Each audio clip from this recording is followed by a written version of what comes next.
بسم اللہ الرحمن الرحیم. السلام علیکم ورحمۃ اللہ وبرکاتہ. صدر محترم حضرت امیر شریعت نائب امیر شریعت دامت برکاتہ مہمانان ذی وقار، میرے مقالے کا عنوان ہے حضرت مولانا مفتی محمد عثمان غنی ایک عالم ساز شخصیت.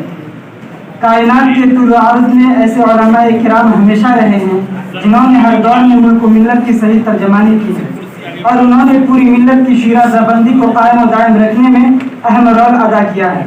جن کی ذات ایک انجمن کی حیثیت رکھتی تھی انہی میں شمار ریاست بہار کی محفل علم و دانش کے روشن چراغ، ہندوستان کے جنگ آزادی کے مرد میدان، بہترین ادیب و انشا پرداز حضرت مولانا سید محمد عثمان غنی رحمۃ اللہ علیہ سجادہ نشین خانقاہ برہانیہ دیورا کی ذات گرامی تھی، جنہوں نے اپنے علم و حکمت اور شمع دین و معرفت سے ایک جہان کو روشناس کرایا اور پوری دنیا میں علم و عمل کا دیپ جلایا.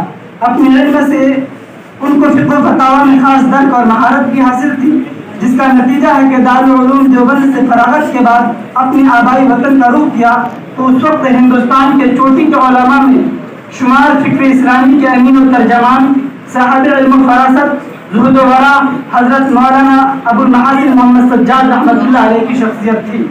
ان سے ملاقات ہوئی جو کیمیا گری اور جوہر شناسی میں بہت درک رہتے تھے. انہوں نے آپ کی شخصیت کو پہچان لیا اور عمارت شریعہ کی کئی اہم ذمہ داریاں آپ کے سپرد کی. یوں کہ حضرت مولانا سید محمد عثمان غنی کی پوری زندگی جہد مسلسل سے عبارت ہے. اللہ تعالیٰ نے بے پناہ خوبیوں سے نوازا تھا. خاندانی شرافت، نسبی وجاہت سے ساتھ ساتھ تصوف و شریعت کے جانے بھی تھے. آپ ایک طرف میدان جہاد کے علم بردار سیاسی رہنما تھے تو دوسری طرف میدان صحافت کے بے باک اور نڈر قلمکار بھی. نظامت و قیادت، سیاست و سیادت کے مرکز سے بھی باری تعالیٰ نے آپ کو خوب نوازا تھا. آپ کی دینی خدمات کا دائرہ وسیع ہے. در حقیقت آپ ایک شخص نہیں بلکہ اپنی ذات میں انجمن تھے. جب ریاست بہار کی سلطنت دارالسلطنت پٹنہ میں 1919 میں عمارت شریعہ کا قیام عمل میں آیا اور امام الہند حضرت مولانا ابوالکلام آزاد رحمۃ اللہ علیہ کی زیر صدارت عمارت شریعہ کے پہلے امیر اور نائب امیر کا انتخاب عمل میں آیا تو اس میں جو شورا کے لوگ تھے اس میں حضرت مولانا کا بھی نام شامل تھا. بات جب 1924 کی ہے کہ جب عمارت شریعہ نے اپنی تعلیمات، دینی سرگرمیوں اور قیام کے مقاصد کو عوام و خواص کے درمیان لانے اور اس کا تعارف کرانے کے لیے وقت کے مؤثر ترین ذرائع ابلاغ میں سے ایک اخبار کا سہارا لیا اور عمارت شریعہ نے اپنا جریدہ عمارت کے نام سے نکالنے کا فیصلہ فرمایا تو اس کے پہلے مدیر بھی آپ ہی مقرر کیے گئے.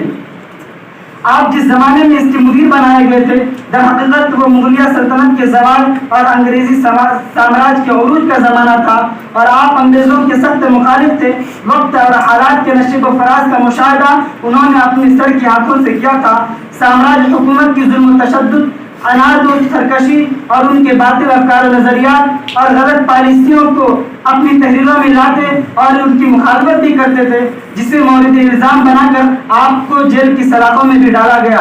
مگر عزم بالجزم اور بلند ہمتی، حق گوئی و بے باکی کا علم بردار اور مرد درویش ان سب سے کہاں ڈرنے والا تھا.